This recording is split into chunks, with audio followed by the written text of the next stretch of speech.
So again, I am Tom Edwards. I'm the Chief Digital Officer of the agency business at Epsilon. I spend a lot of time working across data, across experience, across the merging of marketing and technology. So for any of you tweeting today, it's at BlackFin360. We'll keep that rolling. So I wanted to start a little bit with, before we look to the future, I always like to look backwards. How many Star Wars fans do we have in the room? Awesome, yes. Fans you are, great. Okay, last Star Wars joke of the day, I promise. But for me, one of my earliest memories was seeing the original Star Wars in the late 70s. Totally dating myself, it's okay. I remember Stormtroopers and Darth Vader, and that really set me down a path, right? I loved all things space, giant robots, anything and everything. So as I grew up in the 80s, I fell in love with giant robots. Voltron, Robotech. Any Voltron fans in the room? Anybody watching the Netflix series? Yes, one. All right, thank you. So I really got into 8-bit and 16-bit gaming during that time, Saturday morning cartoons, getting into early computer hardware. But looking back on those experiences, something really dawned on me, that those were all incredibly isolated experiences. So gaming was isolated. There was no essential co-op opportunities. Co-op was basically on your couch. Saturday morning cartoons, you had to watch them in real time. You had to wait months to catch up. And then from a hardware perspective, it was more about utility, and it was incredibly basic, right? No pun intended for my developers in the room, yeah? So as we move forward into the 90s, so high school during this time, this is really when you see the rise of the graphical user interface. You start seeing the rise of connectivity, and I still love to hear that AOL dial-up sound, right? I know some people might have that as their ringtone. But we also begin to see the rise of intelligence, with IBM and Deep Blue being a chess grandmaster in the early 90s. So again, usability, connectivity, intelligence. As we move towards the 2000s, this was actually the first time that I met Mark, I was working in an interactive agency, and side note, how many people were rocking the Motorola Razr back in 2005? Yes, yeah. I remember trying to text with that, the little numbers, 3 numbers and 3 letters. Anyway. So fast forward, everything was really focused on development for the desktop. So we were creating lots of web experiences during that time, and Mark alluded to it as well. 2007, you get transformational innovation through the iPhone. It's a consolidation of all these other form factors. You've heard that before. But one of the key things to note, and Mark actually hit this too, to me, what really drove scale and adoption of the iPhone wasn't necessarily just the hardware, but it was the development of the third-party ecosystem that really helped to launch the App Store, empowering developers to create and truly enhance and create more sticky experiences. So in the mid to late 2000s, I was riding the wave of social computing. So I worked for a company, startup, that did basically the forums for MySpace, forums for Xbox, blogs for MSNBC. And so during this time, you start seeing how the iPhone in and of itself and the technology of the time began to lead towards this idea of consumer empowerment, right? So it became more about whether it's Charlie biting his finger from a YouTube perspective, whether it is Twitter launching in 2009 that really provided accessibility and the ability to amplify experiences. 2010, you see brands becoming more conversational. And moving on down the line, you see a massive entertainment shift in 2011. So you see this, it's no longer about influence from Hollywood, it's coming from individuals. So again, 2012, visual storytelling. But again, the technology is empowering consumer engagement. Now, heading into today, some of the things that are incredibly interesting, you start seeing, again, this shift towards mobile first. You have Facebook planting a flag in 2014 saying, we're going to be a mobile first organization. 2015 now, everybody's a publisher. This idea of co-creation is just the new normal. All right, moment of truth time here. Who's taken a selfie in the last 24 hours? Oh, come on, this is a safe place, really? Okay. Last 30 minutes, anybody? Anybody? Yep, right there. All right. So 400 million selfies generated every single day. That creates an incredible amount of unstructured data. So over the last 2 years, we've created more data than from the beginning of time. Just think about that for just a minute. So 2016, we begin to see this shift towards social media to social messaging, which I'll touch on.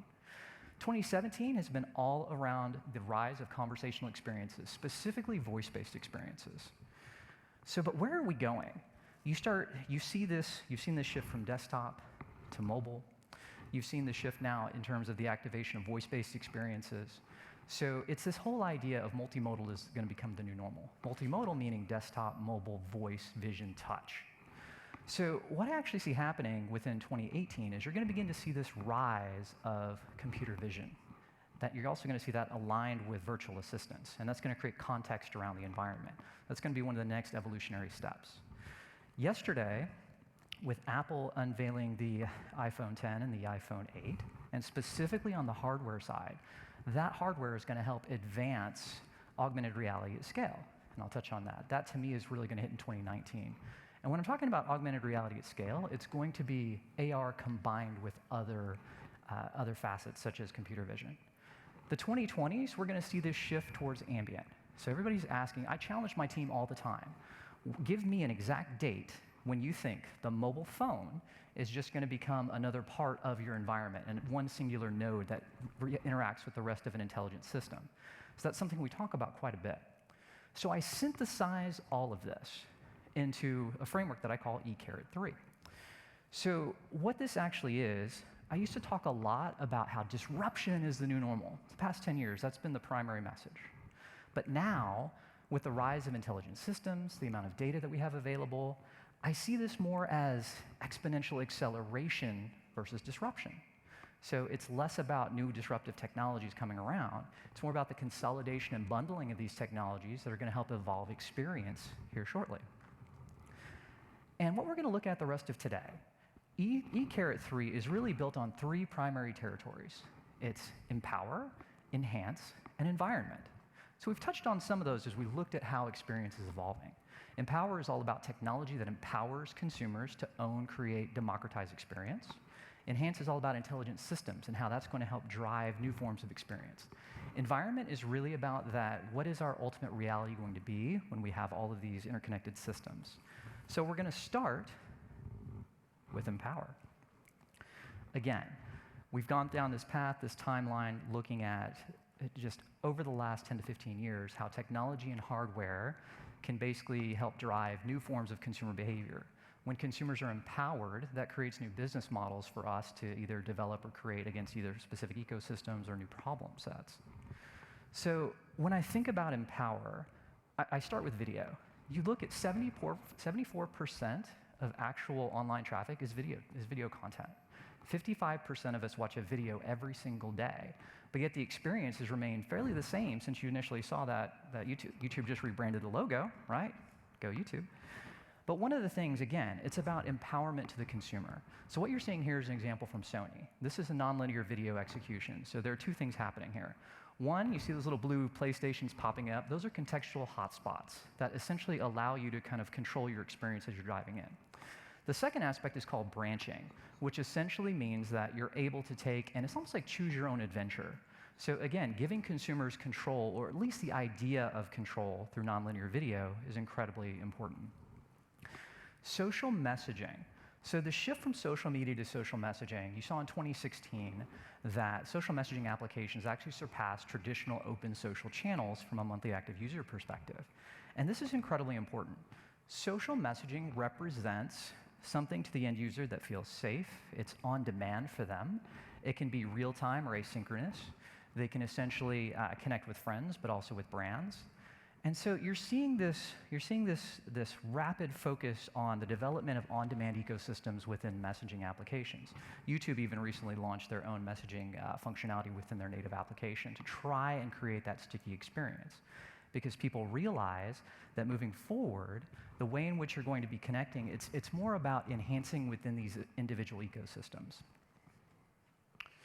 So that's also going to give rise to this idea of conversational commerce. You have so much shifting happening from a messaging perspective.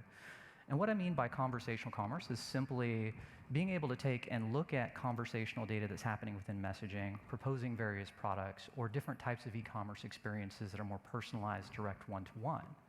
When you look at millennials, I've conducted a lot of research over the last year into multiple types of cohorts. You look at everything from Gen Z, which is 1996 to 2010, Millennial, Gen X, and Boomers. And there's a high amount of expectation that millennials have with connecting with brands, specifically through messaging. Why I have Amazon up on the screen is this is Amazon Spark. So Amazon recently released Spark, which is essentially a way of taking and evolving what the consumer review looks like. So they've essentially added user-generated content with that idea of contextual hotspots like I showed in the nonlinear video. Why this is important, though? Amazon is projected to launch their own messaging application called Anytime. So if you think about this, taking and evolving their approach outside of Amazon, now trying to drive additional points of connection and commerce through a messaging application, us as developers, brand marketers, et cetera, have to continue to think about how we're going to empower or enhance experiences within messaging. Now, yesterday, why did Apple talk about Animojis during one of the massive phone launches? That was a really key kind of, people were like, what, why? This is why. So moving forward, you see this evolution of hardware that's going to lead to the camera being the new home screen. You're already seeing it from the usage tied to Instagram, tied to Snap, and some of the other pieces. And in my research, 83% of Gen Z and millennials have used effect-based entities here. Effect meaning anything from a filter to any type of effect-based experience. And this is important for us as developers too, because again, I was at F8, Facebook's developer conference earlier this year, and it was all about this idea of the camera as a platform. So again, being able to develop these experiences. Why? Because you start looking at these generational cohorts, it's more about creation and enhancing their creation than it is pushing content. Remember that continuum, how we talked about social personification and all those other key pieces? Moving forward, the key element here is going to be how can we, as developers, marketers, and other individuals, take and enhance these experiences. You can integrate real-time data into effect-based experiences as well. But again, this is going to be a key area of focus moving forward in terms of empowering the consumer to, again, create experiences. All right, so ARKit. With the launch of the iPhone 8, the iPhone 10, I keep wanting to call it X. That's just because, to Mark's point, the 9, where'd the 9 go? So anyway. But with iOS 11, you look at the ARKit that's launching, it's immediately going to make Apple the largest augmented reality platform upon launch. So it's going to allow us as developers to take and provide experiences. You can look at the different portal experiences, taking and extending entertainment experiences. It's got stable motion tracking. And so this is a massive leap forward. And specifically on the hardware side, you've got Apple now integrating the A11 Bionic chips from a hardware perspective. And that's going to allow more processing to happen directly on the device, which can support a number of the AR experiences plus the true depth camera that they showed yesterday. Trying to make this as real time for you as possible. So that leads into empowerment of VR. So obviously there's a great VR experience outside. One of the potential knocks on VR is that it can be isolating at times. It's more for the individual experiencing it versus those around. So from an empowerment perspective, the ability to create and embed 360-degree video, the ability to take and connect socially within virtual reality is another key area to watch as we look towards this rapid acceleration of empowerment and sharing within VR. So again, it's about driving connectivity and allowing those individuals to drive connection. So that's incredibly key. Co-viewing is another area. So Facebook obviously views virtual reality as kind of the idea of, on that virtual computing spectrum of this is how we drive presence. Google's looking at it more through the lens of co-viewing. So what that means is, traditionally, when you're watching somebody in a virtual reality headset, you don't really know what they're seeing. Google's focused on taking and casting that onto different, whether it's Chromecast-enabled televisions or whatever it may be, but they're also looking at the idea of social VR through the lens of, say, 3 of us could be sitting, looking at YouTube, and we can vote on the specific program that we want to watch and actually watch that. So again, it's this idea of bringing people together, collaborating within the spaces, and moving forward. So that's empower. That's all about taking and allowing consumers to control the experience. Now, hardware is impacting that. We're going to shift gears for just a minute and talk a little bit about intelligent systems. We're going to talk about artificial intelligence. We're going to talk about natural language processing, machine learning, a lot of those other kind of core elements that are really driving this acceleration. So we're going to start with conversational experiences. I touched on social messaging from a consumer perspective. But when you think about it from a development perspective and the rise of intelligent systems, 2016 was definitely the year of the chatbot. How many in here have developed a chatbot in the last 2 years? I'm sure we've got developers in the room, all right? So again, Facebook Messenger, there are 1 billion people using Facebook Messenger right now. 1 billion with a B. There are now about 100,000 bots that are available within the messaging ecosystem. And there's, again, this expectation that these systems can drive these text-based on-demand experiences. So from a development perspective, then you start looking at the rise of Facebook M. So that is this hybrid of an AI entity plus human, which is basically called a centaur. I don't know why. I mean, I guess because of the mythological reference, but you get it. But the whole idea there is, again, about taking and using that conversational experience as a way of understanding preference of users. So again, it's these systems that are parsing massive amounts of data. 2017 has been the year of voice-based systems. So how many have developed an Alexa skill or Google Action in the crowd? A couple developers, great. So Alexa and Amazon Voice Services specifically came out of the gate incredibly strong coming out of CES. That was what all the media buzz was about. So you start thinking about these voice-based systems. You start thinking about the projections now that by 2020, 30% of interactions are going to be voice-based.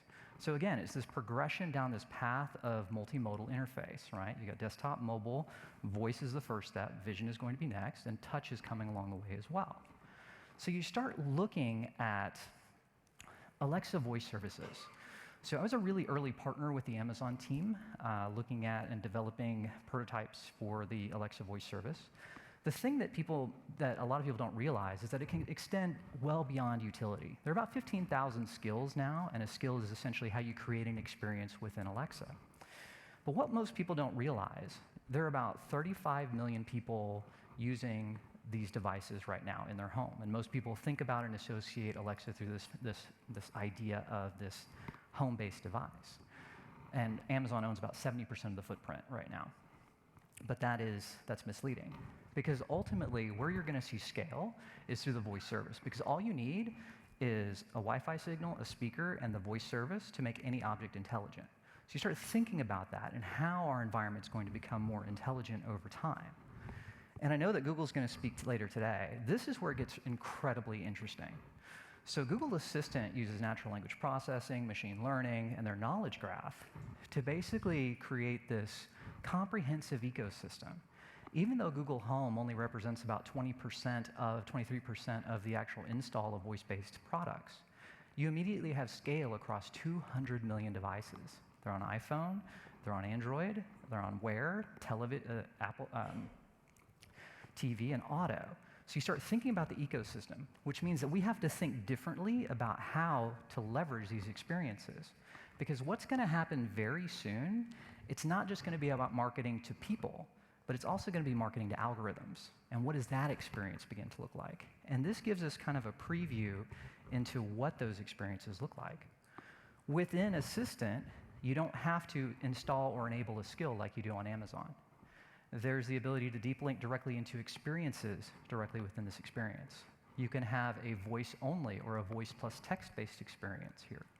It can support third-party transaction. So you start thinking about voice and the role that Assistant's going to play in the evolution of these experiences over time. So this is going to be a critical component to keep in mind as we continue to talk about all of these different aspects of it. So artificial intelligence. AI, everything that we've touched on so far, from chatbots to Amazon Alexa voice services to Google Assistant, all have various facets of artificial intelligence under the hood. Even Apple yesterday with the release, again with the A11 Bionic chip, is supporting GPUs, which, why are we in this golden age right now of AI? You know, it's on Medium the other day, and I saw there were 28,000 articles published on artificial intelligence. I think they all say the same thing. But regardless, there are three reasons why we're seeing this rapid rise. It's the cost of GPUs has gone way down, and a GPU graphical processing unit just simply allows you to do multiple things, whether it's visualizing as well as churning of data. The other side of it then is also the amount of data that's available. Data is the fuel for artificial intelligence, so it's really key whether you're looking at human-coded algorithms or machine deep learning systems that have to learn on their own. And then finally, it's the algorithms in and of itself. So AI has been a key point for us to focus on. I've been experimenting a lot over the last 24 months with machine learning. So when you think about the impact of artificial intelligence in organizations, most of this you're first going to see from an automation standpoint, probably in back office, middle office functionality. But you can also derive massive amounts of insights very quickly by leveraging machine learning. How many are using machine learning right now in any of your products that you're developing? Yep. Really, really key. And the difference here, for those who aren't familiar, machine learning is essentially using human-coded algorithms to process large amounts of unstructured data to then derive some type of decision or some type of response back. Whereas deep learning is the opposite. Deep learning is based on neural networks similar to our brains. And so what it actually is, the intelligent systems in and of themselves are learning over time. So that's one of the key differences there as we look to that. And deep learning is where you're really going to see scale. So right now, Google is using deep learning as a driver for how they calculate about 15% of their search results. So you start thinking about the systems and the models. And yesterday, during the Apple event, the facial recognition aspect of the hardware had some elements of deep learning tied to it because there's a neural network that's processing billions of elements per second, kind of driving that facial recognition experience. So here's where it gets fun for a minute, right? You've also seen a lot in the headlines recently about this idea of the negative aspects of artificial intelligence. You start hearing about, people automatically associate to entertainment-based experiences, right? You think of Skynet, you think of, the machines from the Matrix. But the reality is there are kind of three types of artificial intelligence. There's artificial narrow intelligence, which are things like AlphaGo, things like a lot of the systems in which we're talking about today. They're made for very specific tasks. There's artificial general intelligence, which will probably come online sometime in the mid-2020s. You can think about HAL from Space Odyssey. Maybe that's not a great example. That didn't end well for those guys. Or Ex Machina, same thing. But ultimately, though, there's a big fear of this idea of an artificial superintelligence. Any Marvel fans? Ultron? Yeah? Okay. You think of Ultron, you think about this idea of what's called like a hive mind, which is one entity controlling many. But the reality is, what I see happening, it's less about artificial intelligence replacing all of us. Yes, there are going to be some jobs that are going to be impacted by that, and new ones will be created, just like we couldn't foresee some of the jobs all of us sitting in this room today would have had 10 years ago. So I'm a big believer in the idea of intelligence augmentation, to where it's leveraging AI in these various systems to enhance us. It's that human-computer interaction, because AI is really good for kind of that blunt force computing, to where we can apply intuition and context to some of these things jointly together to kind of drive these experiences moving forward. So this has led me to kind of a realization. So for the past 15 years, I've also been teaching and lecturing at various universities. Right now, I'm teaching at SMU in Dallas, an advertising campaigns class.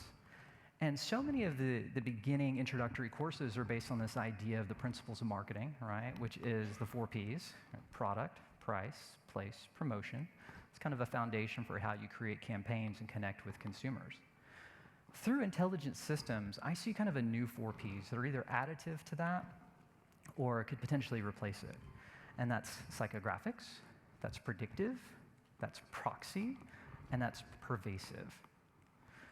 So as I think about psychographics for just a minute, so much of insights tied to marketing have been built around this idea of personas. So we've all seen them. Here is Jack. Jack represents this. These are Jack's demographic breakdowns, et cetera. What's missing a lot of times from a persona perspective is actual affinities, different points of unstructured data that can further reveal more about who Jack actually is. So what we get with machine learning is the capability to parse through and identify 100 different Jacks versus just one Jack from a persona perspective. What's interesting is this type of modeling, this is what was actually used for changing behavior for Brexit in the UK. This is also a key driver for how Trump got elected in terms of the recent election too. It's using psychographic information. What's shown here is kind of the ocean model of aligning different personalities that you can then connect to shifting behavior. So with machine learning and artificial intelligence, you can drive this at scale of this linking of shift from persona to true personalization. And that's a key point to consider for how we connect. Predictive APIs. This is either what's going to make or break the adoption of intelligent systems moving forward. You have a number of organizations and entities right now that are using, just had a call with Google just the other day, and one of the things they were talking about is they have a number of machine learning and cloud-based APIs that they're making available to all of us, from computer vision to machine learning to some of the others. One of the end goals, though, is driving predictive behavior based on all of these massive data sets that are coming through. So you look at Bank of America right now with their Erica experience. They're using predictive analytics as a driver for showcasing new opportunities for investment. USAA is using predictive APIs as a driver for analyzing accounts and providing recommendations back. So again, incorporation of these predictive APIs are key and foundational for the next phase, which is the thing I call the proxy web. So as we think about all of these virtual assistants, we think about this shift and rise in all of the data, the systems that are available across interfaces and touch points.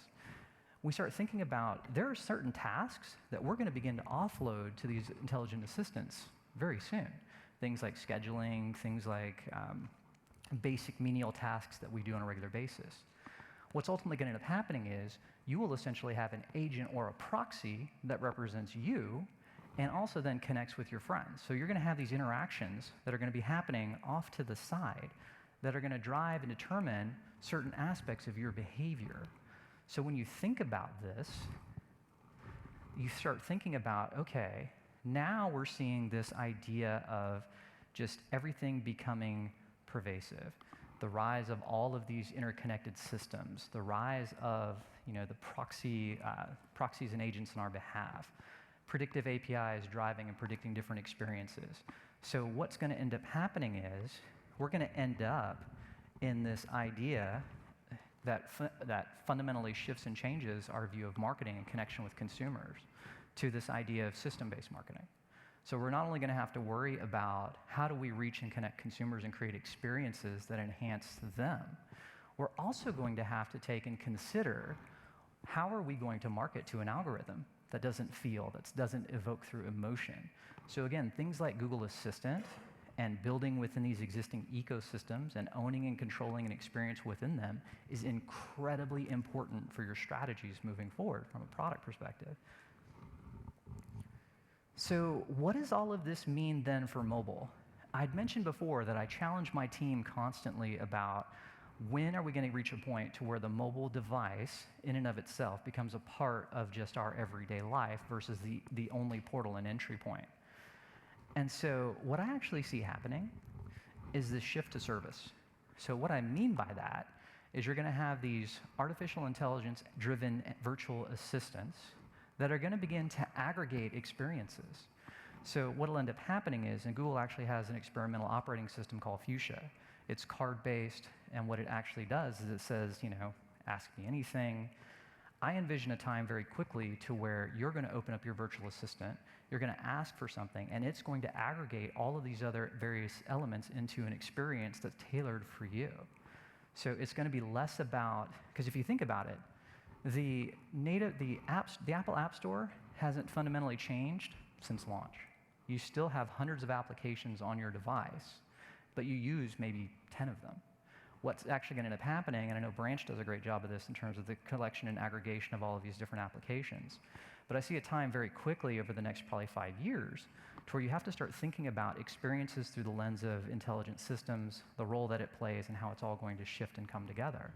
To where ultimately the evolution of mobile becomes this, to where it's just, again, another node in everything that you're interacting with, and these virtual assistants are going to be driving a number of the experiences that are going to be coming. So how many of you are actively thinking about your assistant or your voice-based virtual assistant strategies before this today? How many are going to be thinking about it after this today? Okay, yeah, okay. Some of you know. All right, that's cool.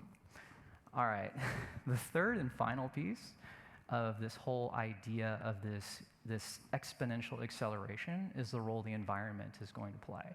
And I don't mean trees and pandas and those types of things. Unless it's a panda and emoji, then I'm all in. For those of you who didn't see it yesterday, Animoji are simply facial recognition of you and your movements and voice overlaid within an emoji. It's amazing. So that won it for me yesterday. I'm all in. I'm going to panda emoji spam my wife all day long. she's going to love that. So when we think about environment, this is all about all of these various facets coming together. This is about data. This is about computer vision. This is about location, and how then we're going to shift towards this idea of an ambient future and how we connect. And again, it comes back to this idea to where you've got technology that empowers, you've got the systems that are going to enhance, and now we're going to shift into environment where multimodal is incredibly, incredibly important. And we'll start with the power of place. Place and location data is an incredibly important piece to making all of this work. And Facebook recently announced that, right now people interact with different aspects of place data over 1 billion times on the platform. So what ends up happening is they're opening up these APIs that support both Messenger and Instagram to third parties, specifically within their applications. So then you can immediately start applying place into the equation within your environment. And I touched on this earlier. In my mind, computer vision is going to be one of the key trends that you're going to be talking about or hearing about over the course of the next few years. Right now, Google has a computer vision API. Facebook is using deep learning to understand all of these other types of images that are out there. And what computer vision does, it essentially allows for this kind of high-definition, contextual understanding of the world around you to help drive decisioning. So vision is going to be a key pillar in terms of this idea and shift of multimodal moving forward. So we touched yesterday also on this idea of facial biometrics.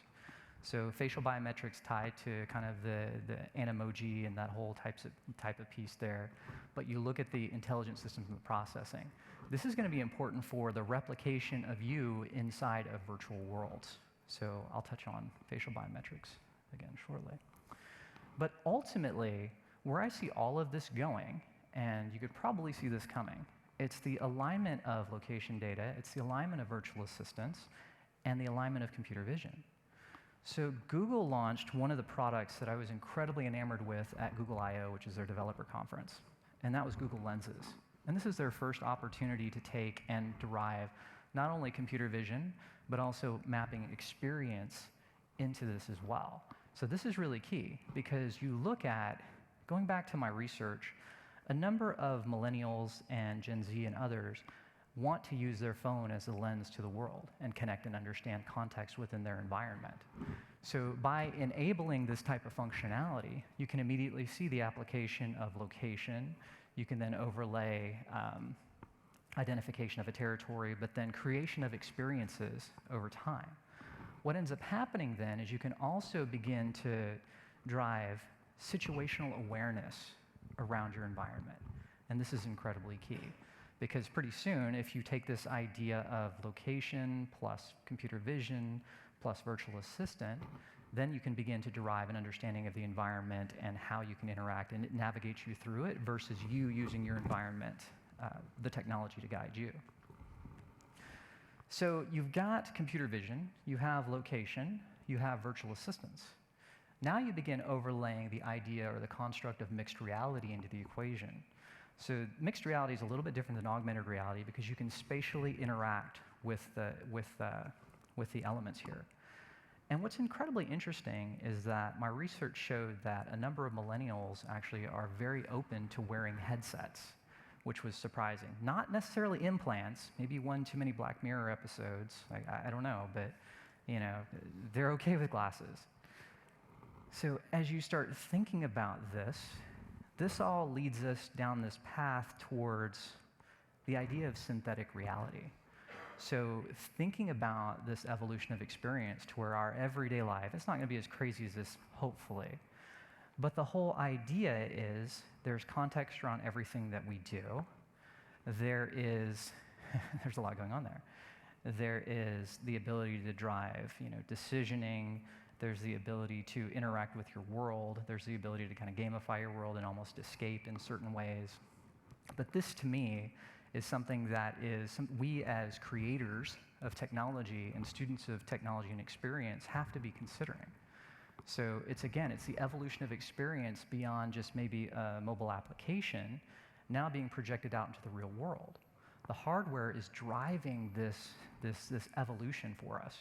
So we're starting to see this kind of, the handsets are just going to get more powerful in terms of their processing capabilities over time. So again, what we'll see is we'll need to rethink how we create experiences and where we intersect with consumers as we create those experiences. So as you even then move into a shopping experience, like you're going to see here in just a second, even how we can enhance something as simple as going to the grocery store is going to be key. I just like the giant cat. You can't have a video without, a cat in it. So just waiting for the laser beams to come out. But again, as you move through the grocery store and you see the loyalty element there tied into the pet, and then you get points for having the pet on your cart, and you get contextual advertising as you pass through. Again, as we move forward, and there's some form of glass or interface that's constantly pervasive here, our world completely changes. So it's something that we have to consider and think about over time. This is also going to give rise to new virtual economies.